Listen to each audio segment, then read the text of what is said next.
So I want to share with you a story about this kid named Takari Johnson. Actually, as a matter of fact, he's not a kid, he's a grown man. His name is Takari Johnson, and he's the talk of the town around Concordia University right now because he has an opportunity to become a symbol of possibility in that he's an NAIA football player that has a chance to go to the NFL. So it's a big deal here at Concordia University. It's a big deal, I'm pretty sure, amongst his friends and family.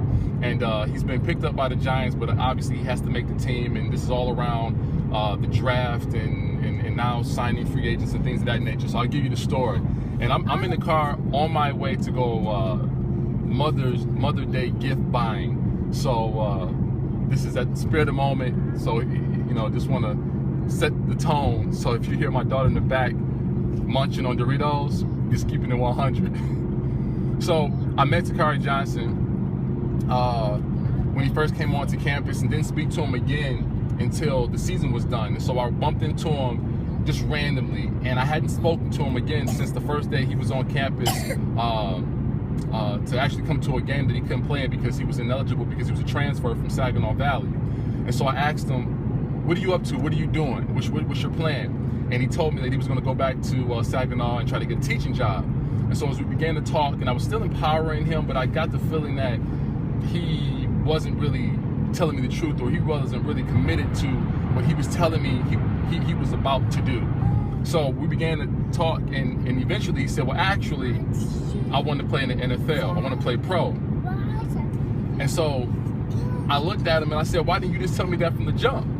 And it seemed like when he told me that, I became more excited for him pursuing the pro ranks versus him being a teacher, because I knew that deep down inside, that's what he wanted to do. So we began to talk about it, and I just began to encourage him to work hard and do all the things that are necessary to take your game to the next level and to extend your career. But the bigger point of emphasis I want to share is that many of us are on a quest to do something, and we're doing it. But those moments of insecurity that come about when we are asked what we're doing, we like to tell people our secondary plan, or we like to tell people things that they want to hear, or maybe we don't want to share what's real. So we give people these lies. Oh, I'm pursuing teaching, when in all actuality, I'm putting all my eggs in the basket of being a professional football player. So this is my message to you. When you have an opportunity to tell somebody what you're doing, be honest and tell them exactly what you're doing. Don't front, don't be afraid, don't be discouraged, don't be intimidated, don't be insecure.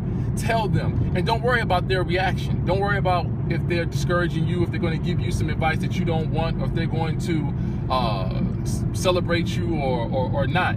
Just tell them what you're doing. You have to add life to your dreams. You have to add substance to your dreams. You have to add energy to your dreams. You have to continue to add value to your dreams and empower to your dreams. Empower yourself. And if you are doing something that is considered by most as something that's out of the realm of being possible, something that is not real, something that is a long shot, tell them anyway. Tell them anyway. Tell them with conviction and confidence and self-assurance. And don't worry about, you know, the failure that you may experience in having to see that person again. Just keep working on it. Just keep working on it. If someone asks you, you know, what are you doing? Well, actually, I'm working on this new album. I'm working on my new book. To work on it lets you know that it's always a work in progress. If I try it, there's a potential that I could fail. But if I'm working on it, we're already talking. We're assuming that failure is going to be a part of the process, but so is perseverance and so is success. So Takari has reached probably one of his goals. And when you see this video, you'll also see a little picture that I have attached to it that has that's an article from MLive, and you see how he's talking in this article. It says, I'm good enough, I'm going to play on the team, I'm going to get picked up, I'm going to, and I wish Takari had from the jump answered me that way, but he didn't. But toward the end of our conversation, he kept it 100 and he let me know exactly what he wanted to do. And as of right now, he's doing it. So be confident, declare, commit, succeed, and success is inevitable.